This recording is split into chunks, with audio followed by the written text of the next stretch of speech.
일본을 다녀왔는데요. 잠깐 소회를 말씀드리고 말씀을 이어가도록 하겠습니다.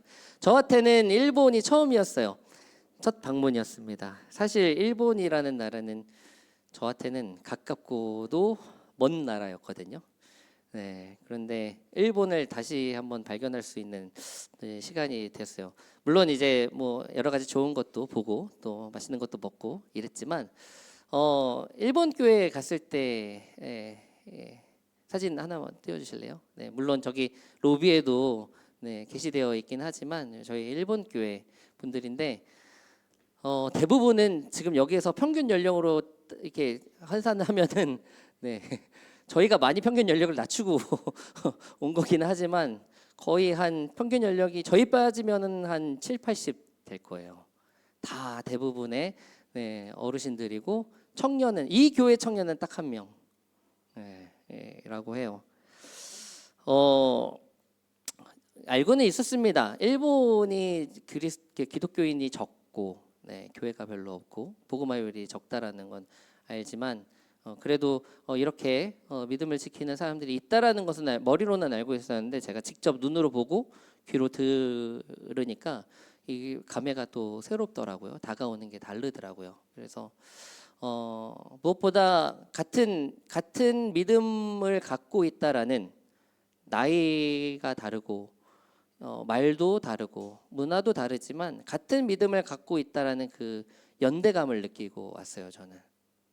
그래서 감사한 시간이었습니다. 비록 짧은 시간이지만 굉장히 이분들과 함께 또 청년들 여기 이 교회에 한 명밖에 없는 이 청년들이 저희 15명의 청년들을 본 거잖아요. 엄청 되게 저희를 환대하는 게 느껴졌어요. 그러면서 되게 진심으로 환대하는 게 느껴졌고 그러면서 이런 교류의 시간들을 지속적으로 가졌으면 좋겠다라는 생각을 해봐요. 그래서 우리 담임 목사님도 일본에 대해서 관심이 많으시고 또 일본어도 잘하시고 하시니까 담임 목사님 꼬셔서 내년에도 같이 갔으면 좋겠습니다, 여러분. 올해 못 가신 분들을 다시 내년에 다 같이 갈 수 있었으면 좋겠어요. 그래서 이 자리를 같이 함께 못했지만 이 자리 지키셔서 같이 기도로 뒤에서 후원해 주신 우리 청년부 공동체 모든 지체들에게 감사 인사드립니다. 고맙습니다. 오늘 말씀 들어가도록 할게요. 요한복음 11장. 오늘 요한복음 11장 나사로를 살리신 내용으로 여러분과 함께 하나님의 마음 나눠보고자 합니다. 오늘 4가지를 나눠보려고 합니다. 첫 번째는 나사로는 누구인지, 두 번째 나사로의 죽음의 의미가 뭔지, 그리고 그 죽음 앞에 그 무덤 앞에 서신 예수님은 어떤 반응을 하셨는지, 그리고 우리를 향한 예수님의 마음이 무엇인지 한번 오늘 네 가지 살펴보려고 해요. 일단 이 본문을 우리가 이해하기 위해서는 나사로가 누군지를 알아야 됩니다. 나사로. 여러분 나사로 누구라고 생각하세요? 머릿속에 떠오르는 단어 있죠? 거지. 그지 않아요? 아닌가요? 되게 많은 사람들이 나사로 하면 딱 떠오르는 단어가 거지 나사로. 근데 아직이에요. 아직입니다. 다음엔 제가 포인트를 들고 있어요. 그 성경에는 나사로가 2번 나와요. 누가복음의 나사로하고 요한복음의 나사로인데 우리가 대개는 누가복음의 나사로만 많이 알고 있거든요. 왜 예수님이 비유로 얘기했잖아요. 부자와 거지의 비유로 해가지고 막 그 부자의 집 앞에서 막 이렇게 구걸하던 거지가 죽어가지고 천국 가가지고 부자는 어디로 가죠? 지옥에 가서 주님 아직 주님을 모르는 우리 친척들한테 이렇게 보내가지고 이렇게 해달라고 이런 장면이 나와요. 누가복음에. 그래서 우리가 되게 나사로 하면은 이제 거지라고 생각을 하는데 이 누가복음의 나사로는 상상 속의 인물이에요. 예수님이 창조한 인물입니다. 현존하지 않아요. 근데 요한복음의 나사로는 실제 인물입니다. 완전 정반대의 인물이에요. 거지랑은 거리가 먼 사람입니다. 여러분 상상해 볼게요. 이제 틀어주세요. 장례식장에 그 막 이렇게 양복 입고 정치인들 진짜 정치인들이 막 다 와서 조문하고 뭐 정치뿐만이 아니에요. 인플루언서들 막 와가지고 막 엄청나게 막 화환 막 보내고 막 화환이 막 저 옆집까지 막 들어설 정도로 막 이래요. 끊이질 않아요 조문객들이. 그리고요 시신을 바른 향유가 엄청나게 비싼 막 향유 막 뭐 샤넬 막 이런 거. 제가 넘겨주면은 이거밖에 없나요? 네 이게 전인데. 알겠습니다. 자 알아서 좀 해주세요. 미안합니다. 제가 이거 만들어 놨는데 아무튼 향수를 바르는데 향수가 막 샤넬 막 이런 그런 거예요. 엄청 비싼 거. 그리고 그것뿐만이 아니에요. 무덤이 우리나라는 여러분 장례식장 가보셨나요? 보통 대개는 납골당으로 가죠. 그렇게 해서 왜 납골당으로 가시는 줄 아세요? 저렴하니까. 그게 이제 그래서 납골당 가면은 막 한 칸마다 이렇게 단지가 이렇게 있어요. 그래서 거기서 추모를 하고 그런 거죠. 근데 장례를 끝나고 그 관을 들어가는데 막 엄청나게 막 그 묘가 커요. 한 묘가 막 가족묘 해가지고 막 집같이 생긴 막 그 왜 대리석으로 만든 그런 거 있잖아요. 영화에 보면은 제가 분명히 사진 준비했는데 안 나오고 있어요. 그래서 맞아 저런 거 저런 거 막 저런 거인 거죠. 그러니까 저런 거 하려면은 보통 이제 가족묘라고 하거든요. 그래서 부자들 가족들은 땅에 안 묻는데요 외국에서는. 그래서 저런 데다가 관들을 이렇게 가족들이 이렇게 안치를 한다고 합니다. 이 장례식 누구의 장례식이냐면 바로 오늘 나사로의 장례식인 거예요. 그 아까 전 얘기했듯이 나사로는요 그 요한복음에 등장한 나사로는 굉장히 유명한 그 당시에 많은 사회적으로 영향력이 있는 그 지역에서 그리고 부와 명예를 가지고 있는 사람이에요. 그 증거가 성경에 나타나 있는데 여러분 그 오늘 말씀을 보면은 19절에 나사로가 죽었을 때 예루살렘에서 유대인들이 그 집을 찾아와서 조문했다고 기록하고 있어요. 유대인들이 찾아왔다고. 근데 여러분 여기에서 유대인이라고 하는 것은 일반 백성을 얘기하는 게 아닙니다. 일반 백성을 유대인이라고 표기하지 않아요. 그냥 백성들 많은 무리라고 하지. 유대인이라고 표현한 것은 아까 전 얘기했듯이 유력한 사람들을 얘기해요. 그 커뮤니티 안에서 굉장히 이름 있고 권력 있고 종교적으로 힘 있는 사람들을 유대인이라고 하거든요. 많은 유대인들이 조문을 온 거예요. 지금 이것만으로도 나사로가 범상치 않은 사람인 걸 알 수 있는 장면인 거죠. 게다가 다음 장에 어떤 사건이 일어나냐면 12장에 요한복음 12장이면은 나사로의 동생 마리아가 예수님의 발에 뭐를 붓죠? 향유를 붓습니다. 향유. 근데 얼마치 향유냐면 300데나리온이라고 해요. 300데나리온. 300데나리온이 당시에 평균 노동자의 1년 연봉이래요. 왜냐하면 한 데나리온이 하루 품삯이거든요. 근데 보통 우리가 365일이잖아요. 근데 365일 일하지 않아요. 그때도 한 250일에서 300일 정도를 일하는데 대개 한 300일 정도로 치는 거죠. 그러면 딱 1년 연봉이 나오는 거잖아요. 하루치 이렇게 따지면은. 그걸 지금의 돈으로 환산하진 않을게요. 그냥 여러분들이 1년에 얼마 버는지만 생각해 보세요. 굳이 얘기 안 할게요. 여러분들의 1년 연봉을 향유 한 병에 태울 수 있겠습니까? 저는 절대 못합니다. 절대 안 할 거예요. 그런데 나사로의 동생 마리아는 한 방에 태운 거예요. 그거를 예수님 발 아래 1년치 연봉을. 그냥 상당한 재력가 집안이라는 거를 예측해 볼 수가 있는 거죠. 나사로의 동생. 여러분 여성은 그 당시에 뭐 경제 활동을 할 수 있는 것도 아니었어요. 그러니까 두 가지 중 하나인 거예요. 마리아 아빠가 돈이 많은 부자든가 나사로가 뭔가 자수성가 해가지고 집안을 일으켰던가 둘 중에 하나인 거예요. 아무튼 그 집안은 지금 나사로 그 다음에 마리아 마르다는 굉장히 부자인 집안인 거예요.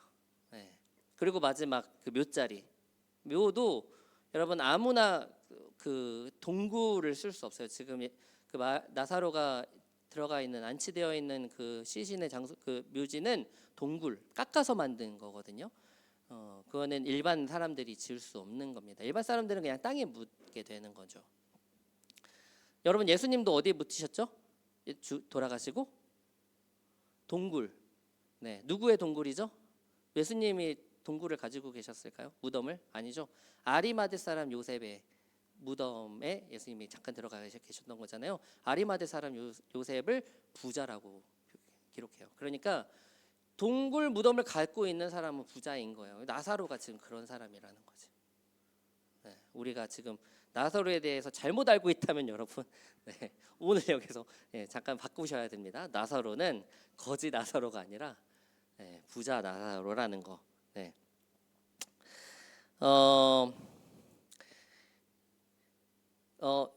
종합하면 나사로는 부와 명예, 가문, 사회적 평판까지 골고루 갖춘 세상이 말하는 성공한 인생, 성공한 인생이라고 할 수 있죠. 예수님이 나사로와 굉장히 친하게 지냈는데 아마도 제가 추측해 보기로는 이럴 것 같아요. 나사로가 굉장히 사회적으로 명예도 쌓고 부도 쌓았지만 마음으로는 굉장히 가난한 삶을 살았던 것 같아요. 타의 모범이 되고 가진 건 나눠주고 드러나지 않게 그러면서 예수님하고 굉장히 가까운 사랑하는 사이가 됐던 것 같은데, 근데 오늘 예수님은 이 성공한 사람 나사로의 죽음을 의도하셨고 이것을 통해 하나님의 뜻을 나타내려고 하신 거죠. 어떤 뜻이었을까요? 두 번째입니다. 나사로 죽음의 의미입니다. 여러분 사복음서에 유일하게 등장하는 요한복음에 등장하는 게 나사로의 이야기거든요. 요한복음은 어떤 책이냐 하면은 마태, 마가, 누가복음은 당시에 있는 사람들을 위해서 쓰여진 책입니다. 그 당시에 살아가는 사람들을 위해서. 그런데 특이하게 요한복음은 과거, 현재, 미래 모든 그리스도인들을 위해서 쓴 책이 바로 요한복음이에요. 요한복음이 쓰여진 목적은 쉽게 말해 이겁니다. 이 책을 읽는 여러분, 과거를 살든 현재를 살든 미래를 살든 누구나 이 책을 읽는 사람들 예수 그리스도를 만나서 그를 힘입어서 생명을 얻길 바랍니다. 이 목적으로 쓰여진 게 요한복음인 거예요. 우리에게도 해당되는 거예요. 이 책을 읽고 예수님 만나서 생명 얻기를 바랍니다 라고 쓰여진 책이 바로 요한복음이라는 거죠. 모든 사람들이 생명을 얻길 바란다라는 것, 이게 뭐냐면 한편으로는 반대로 의미하자면은 과거, 현재, 미래 사람들이 반대로 얘기하면 생명을 잃으면서 살아간다는 뜻도 되는 거죠. 생명을 모른 채 살아간다는 뜻이기도 해요. 그러니까 이 책이 쓰여진 거죠. 생명 없이 살아가는 사람이 많으니까 과거에도 현재에도 미래에도 그런 사람들이 있으니까 그런 사람들을 위해서 요한복음이 지어졌다라는 거예요. 그 사람들을 위해서 생명이 무엇인지 알려주기 위해서 요한복음이 쓰여진 겁니다.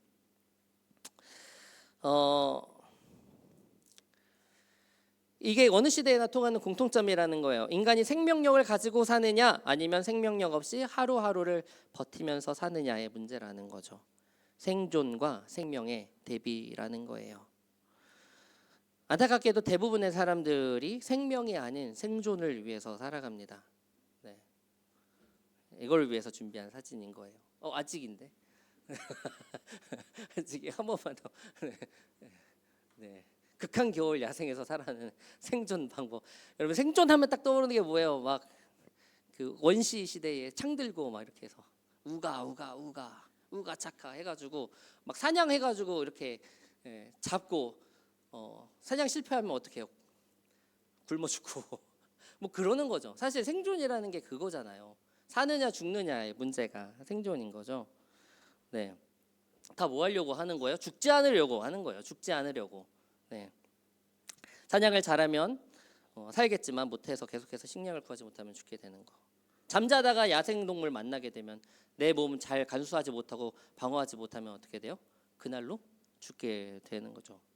생존은 그래서 어떻게 보면은 두려움이 반드시 수반되는 이 개념인 겁니다. 생존의 기저에 깔린 가장 근원적인 동력은 죽음에 대한 두려움인 거예요. 생존 싸움이 곧 두려움과의 싸움이라고 해도 될 것 같다라는 거죠. 원시 시대 이런 약간 원시적인 얘기만 했지만 사실 이것은 예나 지금이나 오늘 우리 가운데도 있는 문제긴 해요. 우리도 생존의 두려움 가운데 있다라는 겁니다. 여러분은 뭐 원할 때 먹을 수 있고 원할 때 잠잘 수 있고 따뜻한 뭐 보일러 있잖아요. 뭐 이런 거 편하게 살 수 있지만 우리는 어디서 생존에 대한 두려움을 느낄 수가 있어요. 여러분 치열한 경쟁 사회에서 뒤처지고 도태되는 것에 대한 두려움에 넘겨주실래요? 네. 남들만큼 살지 못할까봐 생기는 불안감, 앞으로 무엇을 할지 모르는 막막함, 그 막막함에서 오는 공포, 어떻게 살아가야 내 삶을 보장받을 수 있을지 모르는 무력감, 이 모든 것들이 생존의 위협이라 할 수 있는 거죠. 찾다가 이런 걸 봤는데 핑미 세대라는 게 있다면서요? 들어봤나요? 이거 뭐죠? 구글링에서 찾은 건데 최고의 스펙을 가지고도 서로 치열하게 경쟁해야 하는 2030 세대를 지칭하는 말이래요. 여러분들은 경쟁을 이렇게 별로 안 좋아하나? 경쟁과 좀 이렇게 멀어진 삶을 살고 있나? 근데 사회가 그렇다고 하대요. 이런 사회를 우리가 살아가고 있는 거죠. 생존의 이 전쟁에서, 생존의 게임에서 살아남기 위해서 우리는 매일같이 직장으로, 학교로, 삶의 전쟁터로 우리의 발걸음을 옮긴다라는 겁니다. 그 치열한 생존의 게임에서 어쩌면 우리는 일시적인 승리를 거둘 수도 있어요. 대학 입시에 성공하고 좋은 직장에 취직하고 안정적인 가정을 꾸리고 은퇴 자금을 마련하는 것, 우리는 이것을 성공이라고, 사회는 이것을 성공이라고 부르고 그 성공을 위해서 우리는 열심히 살아가는 그것을 평범한 삶이라고 얘기합니다. 뭐 생존을 위한 삶이 꼭 나쁘다라는 거를 얘기하는 건 아니에요. 제가 요즘에 새벽기도 끝나고 청계천을 뛰거든요. 어쩌라고 표정이네. 그래서 어쩌라고 보여줄 겁니다. 제가 이렇게 감량한 것을. 뛰는데 저 청계광장까지 가요. 그래서 가서 이제 돌아옵니다. 돌아오는데 딱 돌아오면은 뭐 어떤 사람들을 만나게 되면 출근하는 사람들을 만나거든요. 일찍도 출근하더라고요. 8시가 되면 막 횡단보도에 사람들이 엄청 많아요. 열심히 하루하루를 살아가는 우리들의 모습인 거죠. 아마도 여러분들도 그 무리 중에 있지 않을까 생각을 합니다. 요즘에 식당을 가게 되면은 거기서 이제 알바하는 친구들 이제 많이 보게 되는데 무슨 생각하냐면 저기 중에 우리 청년들도 있지 않을까 이런 생각을 해보는 거죠. 여러분들도 그들 중에 어딘가 있을 거라고 생각하고 저도 열심히 살아보기를 다짐하는 거예요. 그런데 이런 평범한 삶에도 때로는 실패가 찾아오기도 하고요. 뜻밖의 재앙을 만나기도 합니다. 뜻밖의 재앙을 만나기도 해요. 참 이거는 우리가 알 수 없는 일이에요. 내일 일을 알 수 없기 때문에 우리가 어떤 일을 당할지는 아무도 모르고 판단할 수도 없는 겁니다. 제가 여기 왕십리교회에 오면서 제일 먼저 뭘 해야 되냐면 집을 구해야 했거든요. 참 부끄러웠던 게 제가 저 나이 몇 살인 줄 아세요? 죄송합니다. 제 나이가 40인데 40을 살 동안 집 한 번 제대로 구해보질 않았었어요. 그냥 교회에서 이제 제공해주는 그런 집들을 살아봤기 때문에 교회에서 이제 여기 왕십리교회는 지원을 해주거든요. 뭐 이것도 감사한 거죠. 그런데 이제 제가 뭘 느꼈냐면은 요즘에 전세 사기 엄청 심각하잖아요. 엄청 고민 많았어요. 엄청 공부를 많이 했어요. 시간도 별로 없는데 전세 사기 당하지 않는 법 유튜브 엄청 찾아봤거든요. 그러면서 뭘 공부해야 되고 뭘 알아봐야 되고 이런 것들을 엄청나게 본 거예요. 그러면서 알게 됐는데 전세 사기 당하는 사람들의 이게 예시를 듣잖아요. 진짜 꼼짝없이 당한 사람들이 많았더라고요. 그 부동산 제도 속에서 지금 전세 제도가 굉장히 이제 취약한데 아무튼 갑자기 우리에게 이런 일이 찾아온다면 사실 전 교회에서도 한 청년이 전세 사기를 당했거든요. 그러면서도 그 참에는 참 믿음으로 잘 그걸 이겨내면서 살아가고 있는데 이렇다고요. 우리가 열심히 평범한 삶을 이루고 최대한 열심히 노력하고 이렇게 살아도 언제 우리에게 이런 일들이 찾아오게 될지 모르는 거예요.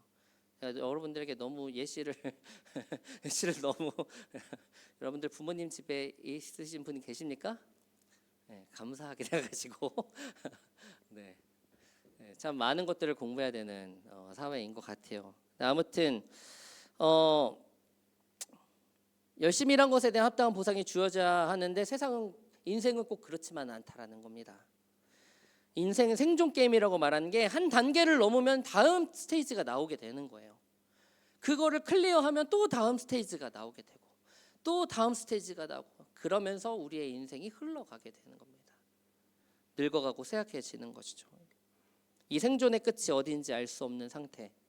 그것이 바로 하나님을 떠난 우리 인류가 처한 평범하지만 비극적인 우리의 실존이라는 거예요. 그런 사회 속에서 그런 인생 속에서 오늘 주인공 나사로의 죽음은요. 그러니까 일단 나사로는 그 게임의 승리자라고 할 수 있는 거죠. 최정상에 서 있던 승리자예요. 개인 동굴을 가지고 있죠. 각빈상 향유를 한 방에 태울 수 있죠. 예루살렘의 유력자들이 찾아와 울어줄 만큼 명성이 자자한 사람입니다. 이 정도면 생존 게임에서 승리한 사람이라고도 할 수 있는 거예요. 그런데 그 나사로조차도 병들고 죽는다라는 겁니다. 그의 죽음은 생존을 위해 모든 것을 바쳐 일한 사람들에게 뭘 얘기하냐면은 다음 사진 넘겨주세요. 너의 끝도 이와 같다라는 걸 얘기해줘요. 나사로의 죽음이 말해주는 게 바로 이겁니다. 누구나 다 어떤 계층에 있든 어떤 스테이지에 있든 너의 끝도 이와 같다라는 것을 얘기해주고 있는 거예요. 나사로의 죽음이. 세상의 지혜와 물질은 우리에게 생존의 기술을 가르쳐 줄 수는 있어도 죽음 자체를 극복하는 생명의 답에 대해서는 어떠한 대답도 할 수 없다라는 겁니다. 생명의 답을 줄 수 없다는 그 사실이 나사로의 무덤이 보여주는 바로 실체라는 거죠. 자, 이 무덤이 있는 거예요. 나사로의 죽음, 나사로의 무덤에 오늘 성경이 우리에게 보여주고 있어요. 그러면 여기에서 이 무덤 앞에 예수님은 어떻게 서셨을까? 세 번째입니다. 이 무덤 앞에서 우리 주님께서 보이신 반응입니다. 넘겨주세요. 무덤 앞에 서신 예수님입니다. 먼저 이 절망의 무덤 앞에서 예수님보다 사람들이 어떻게 반응했는지를 한번 살펴보려고 해요. 오늘 본문 38절부터 읽었는데 그 직전인 37절을 보면요, 사람들이 이렇게 말해요. 시각장애인의 눈을 열어주신 이분이 이 사람도 죽지 않도록 해주실 수는 없었던 건가요? 약간 질문하듯이 뉘앙스가 조금, 제가 그래서 다른 번역들도 살펴봤거든요. 개역 개정에서는 죽지 않게 할 수 없더냐? 다른 번역도 약간 책임 추궁의 뉘앙스가 이렇게 느껴져요. 그러니까 이 짧은 한마디에 우리 인간의 불신과 원망이 고스란히 드러나는 거예요. 저 예수가 예루살렘에서 눈먼 사람의 눈도 뜨게 했다면서 자기가 그렇게 사랑하던 친구 나사로의 죽음은 왜 막지 못했던 거지? 가장 중요한 순간에 도대체 어디 있던 거야? 이거 질문인 거예요. 정확하게 예수님을 지금 뭐로 인식하냐면 수단으로 인식하고 있는 겁니다. 왜 이 생존의 게임에서 나를 지켜주지 않는가? 도대체 어디 계시는가? 결국 이 사람들은요, 신이라는 존재를 내 생존을 위한 조력자 또는 수단으로밖에 여기지 않는다라는 겁니다. 그걸 보여주고 있는 장면인 거예요. 여러분들, 그런데요, 이 목소리가, 이 질문이 오늘 살아가는 우리 마음속에도 우리가 되뇌고 있는 질문이 아닌가 해요. 예수님, 내가 주님을 믿고 의지했는데, 내가 열심히 봉사하고 살았는데 왜 내 인생은 이 모양인 거죠? 하나님이 살아계시고 우리를 사랑하신다면 왜 이 세상은 이토록 불의가, 악이 가득한 거죠? 교회를 다녀도 이렇게 무력한데 주님 도대체 어디에 계시는 거죠? 우리 삶에서 혹시 이런 질문 해보진 않으셨나요? 제가 봤을 땐 여러분들은 조금 성숙한 것 같아요. 아닌가요? 김부람 목사님이 여러분들 이렇게 레벨업을 시켜두신 것 같아요. 그래서 이런 질문은 안 했을 것 같아.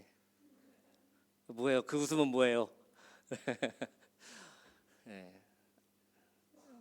한 번쯤은 이 질문을 해볼 수도 있었을 것 같습니다. 우리는 주님을 믿는다고 고백하면서도 주님이 내 생존 게임에서 승리를 보장해주는 그런 수단이 되기를 원한다라는 거죠.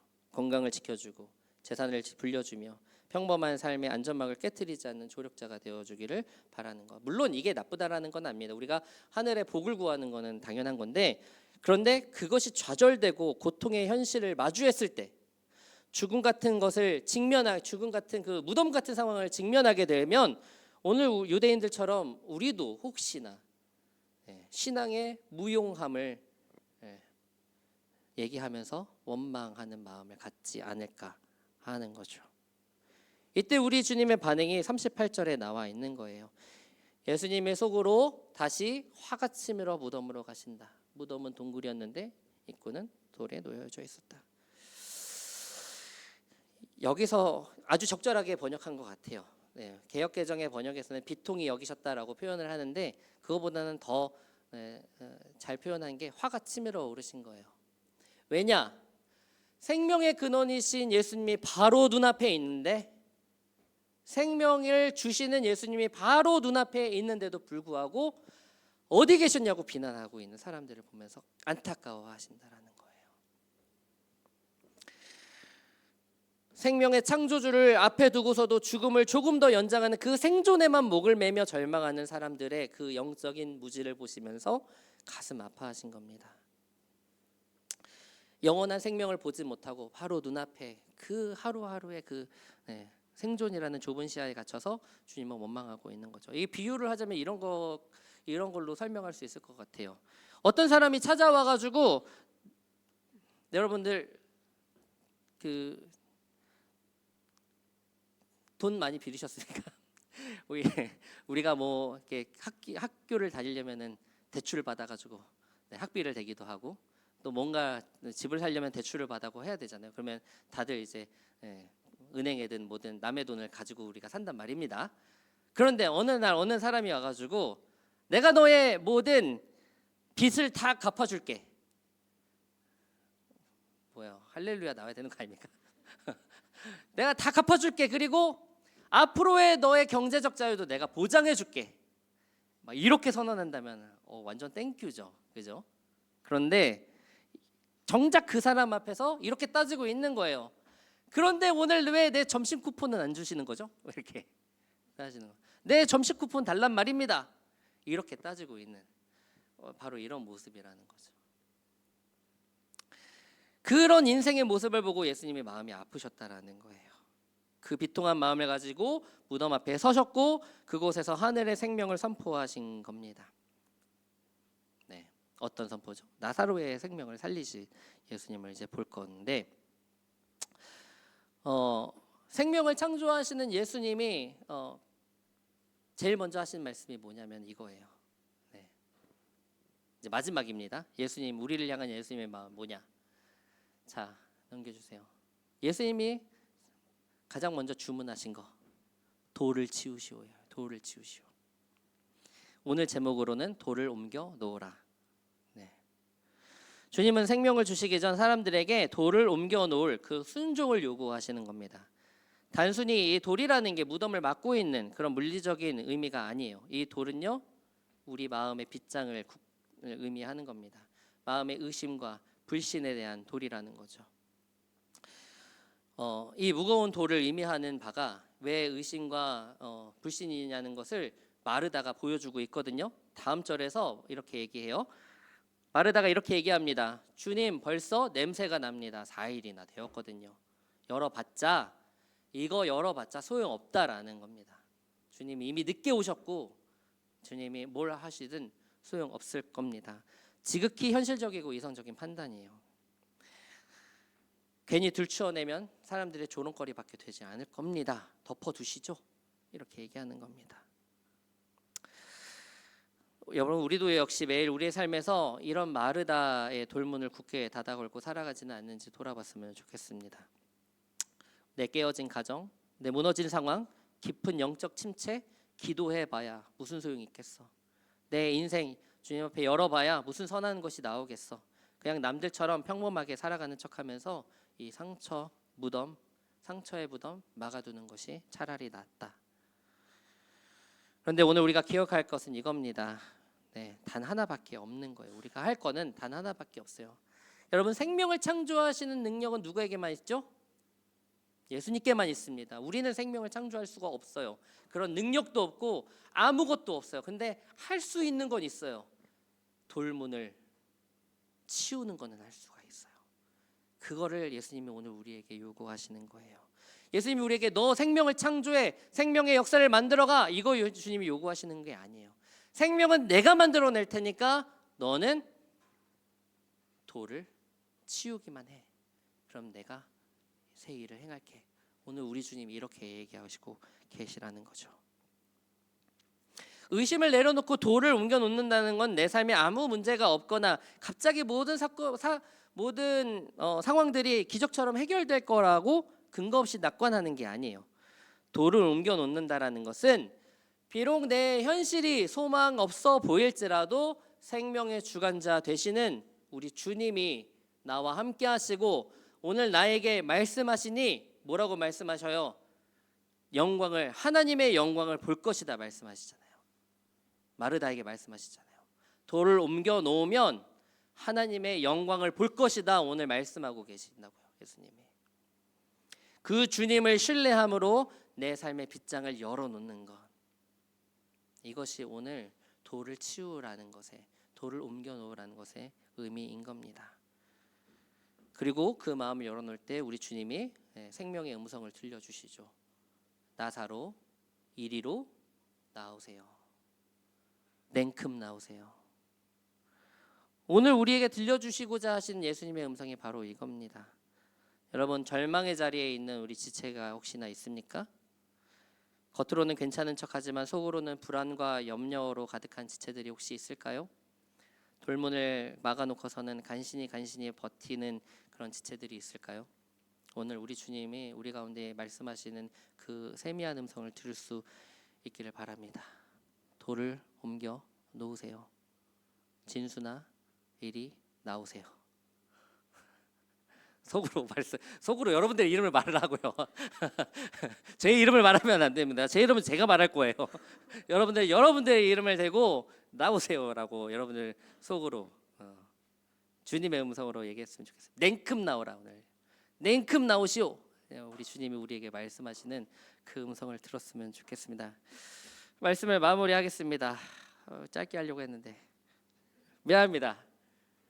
더 짧게 할 거예요. 앞으로는. 네. 사람들은 돌을 옮겼고 여러분 나사로는 무덤 밖으로 걸어 나왔어요. 그런데 근데 이렇게 소생한 나사로 어떻게 됐을까요? 평생 영원한 생명을 누리며 살았을까요? 아니죠. 나사로 또 죽었습니다. 네, 육체가 소생한 나사로도 세월이 지나서 늙고 다시 죽었다라는 거예요. 기껏 살려놨는데 또 죽은 거예요. 이것이 무엇을 말해주냐면요. 여러분 이 이야기의 진짜 목적이 수면 영장의 그 이야기가 아니라는 겁니다.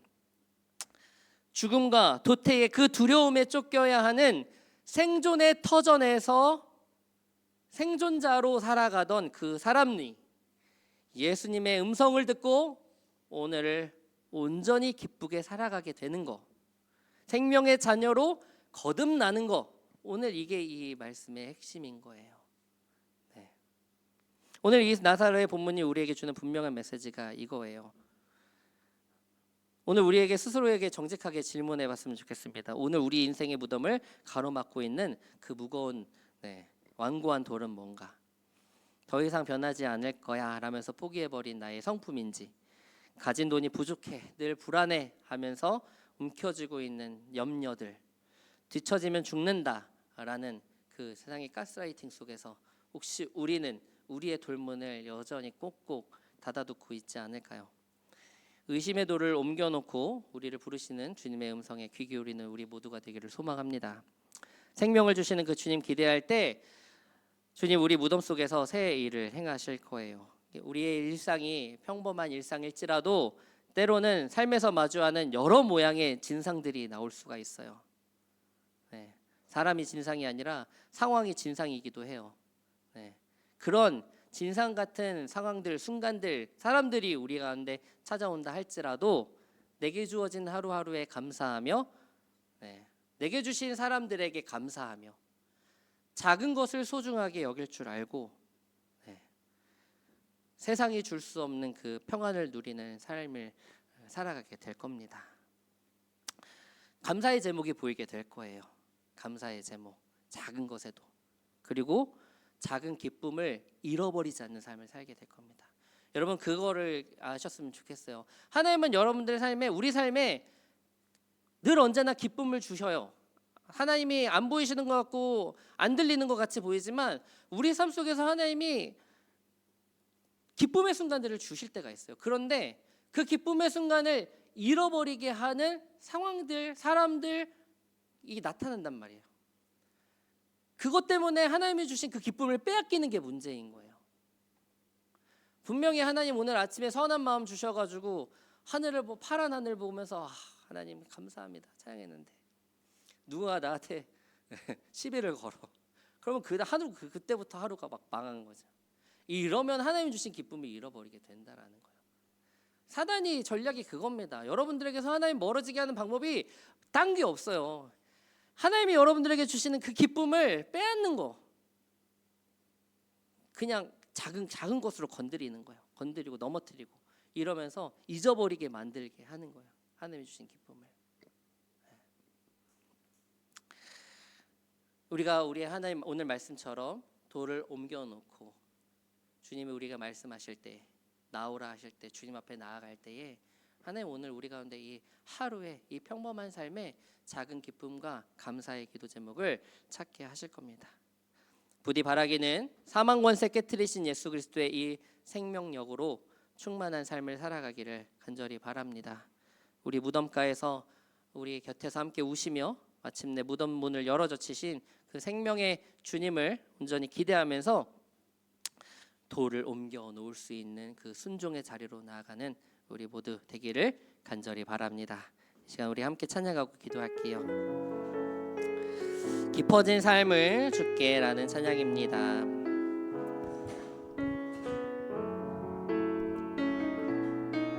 우리 가사를 한번 깊이 묵상하면서 찬양했으면 좋겠습니다.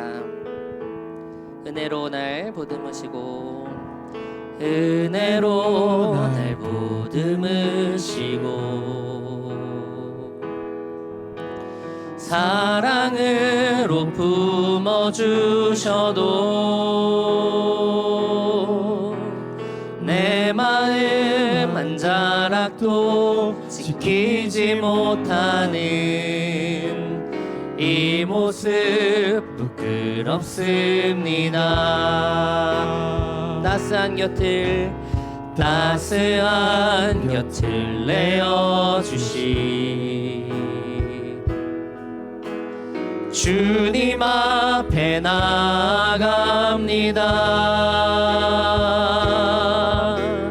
표현 못할 긍휼로 나를 붙드시는 주 이름만 바라봅니다.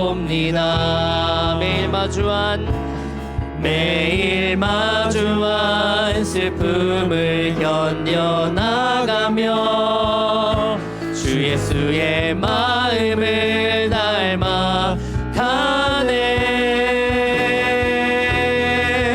두려운 걸음마다 주가 동행하니 주의하며 오늘을 건네. 주의 신실한 소망을 깊이 담으며 주 예수의 풍요를 채워 가네.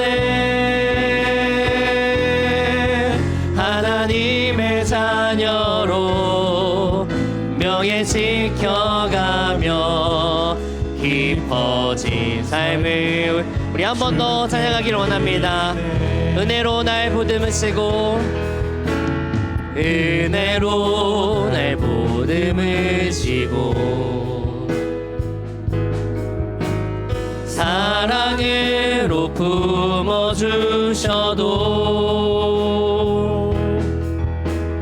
내 마음 한 자락도 지키지 못하는 이 모습 부끄럽습니다. 따스한 곁을 내어주신 따스한 곁을 내어주신 주님 앞에 나아갑니다. 표현 못할 긍휼로 나를 붙드시는 주 이름만 바라봅니다. 매일 마주한 슬픔을 견뎌나가며 주 예수의 마음을 닮아가네. 두려운 걸음마다 주가 동행하니 주 의지하며 오늘을 걷네. 주의 신실한 소망을 깊이 담으며 주 예수의 풍요를 채워가네. 하나님의 자녀로 명예 지켜가며 깊어진 삶을 주께 드리네. 오늘 말씀을 기억하며 함께 기도하기를 원합니다. 오늘 주님 우리에게 나오라고 말씀하십니다. 우리를 둘러싸고 있는 그 두려움들 속에서 나오라고 말씀하십니다. 불안하고 염려하는 우리를 비통히 여기시며 주님 오늘 우리의 무덤 앞에 서십니다. 그리고 우리를 막고 있는 불신과 의심의 돌을 치우라고 오늘 우리 주님 말씀하십니다. 그래야 우리가 주님 앞에 걸어 나갈 수 있는 겁니다. 그래야 우리가 주님의 일하심을 볼 수 있습니다. 거기서 생명의 역사가 시작되는 겁니다. 이 시간 함께 기도하길 원합니다. 하나님, 하나님의 일하심을 신뢰하게 하여 주옵소서. 우리에게 맡겨주신 그 삶의 자리에서 주님을 향한 채널을 다시 열게 하여 주옵소서. 주님 앞에 굳게 닫아버린 우리의 마음이 있다면 다시 열 수 있는 마음의 용기를 허락하여 주옵소서. 그렇게 한 걸음 한 걸음 주님 앞에 나아가는 우리 모두 되게 해달라고 이 시간 말씀을 기억하며 함께 기도하겠습니다. 사랑의 아버지 하나님 간절히 기도합니다. 우리의 모든 삶의 자리에 우리 주님께서 누구보다 우리를 잘 아시는 줄로 믿습니다. 그 삶의 자리에서 주님을 발견하기를 원하고 주님의 음성을 듣기를 원하고 그 자리에서 주님을 찾기를 원합니다. 아버지 하나님, 의심과 불신의 마음으로 하나님 교회에서만 주님을 찾던 우리의 모습들, 하나님 그런 우리의 연약한 모습들이 있음을 고백합니다. 하나님 간절히 기도하니 아버지 우리의 모든 삶의 자리에서 하나님 주님을 찾는 곳을 하나님 주님을 향한 채널을 항상 열어놓을 수 있게 하여 주옵소서. 하나님 주님을 의지하는 삶으로 나가게 하시고 하나님을 의지하는 모습으로 살게 하여 주시고 하나님 우리 가운데 해주시는 그 작은 기쁨들을 잃어버리지 말게 하시고 하나님 우리에게 해주시는 감사의 제목들을 찾게 하여 주셔서 아버지 하나님 생존을 위해 두려워하며 살아가는 것이 아니라 생명을 위하여서 생명력을 가지고 예수의 마음 가지고 살아갈 수 있는 우리 모두 될 수 있게 하여 주옵소서. 하나님 간절히 기도하오니 그렇게 날로 주님 우리가 달라지길 원하오니 성령님 우리 가운데 함께 하여 주옵소서.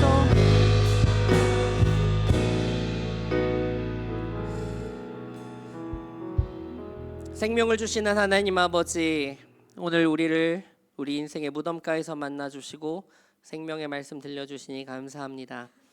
세상 가운데 흔들리는 우리의 작은 모습들을 돌아봅니다. 평범한 삶을 살아가지만 두려움과 불안 속에 우리의 마음 문을 닫아 걸고 있지는 않은지 우리 자신을 점검해 봅니다. 생명을 창조하시는 분이 오직 주님이시오니 우리 인생의 빗장을 열어젖히는 그 작은 순종 위에 주님의 새 일을 행하여 주옵소서. 이리로 나오라 부르시는 그 주님의 음성 붙들고 우리 삶의 두려움의 무덤 밖으로 걸어나가게 하여 주옵소서. 내일이면 다시 반복되는 우리의 일상이 기다리고 있습니다. 그 속에서 어떤 고단함과 파도를 마주할지라도 사망 권세 깨뜨리신 예수님의 생명력으로 넉넉히 승리하는 우리 모두 되게 하여 주옵소서. 감사의 제목들을 발견하게 하시고 작은 기쁨의 순간들을 다른 것들로 인하여 빼앗기지 말게 하여 주시고 하나님과의 소통을 이어가게 하셔서 우리의 하루하루를 하나님의 자녀로 온전히 살아내게 하여 주옵소서. 주 예수 그리스도의 은혜와 아버지 하나님의 크신 사랑과 성령 하나님의 교통하심이 우리 마음 가운데 의심과 불신의 돌을 걷어버리고 우리 주님 나오라고 하시는 생명의 역사와 새 일을 창조하시는 그 주님의 음성에 귀 기울이며 그 안에서 기쁨과 감사를 누리며 살기를 소망하는 사랑하는 우리 청년부 모든 사람들 머리 위에 이제로부터 영원까지 함께 하시길 간절히 축원하옵나이다. 아멘.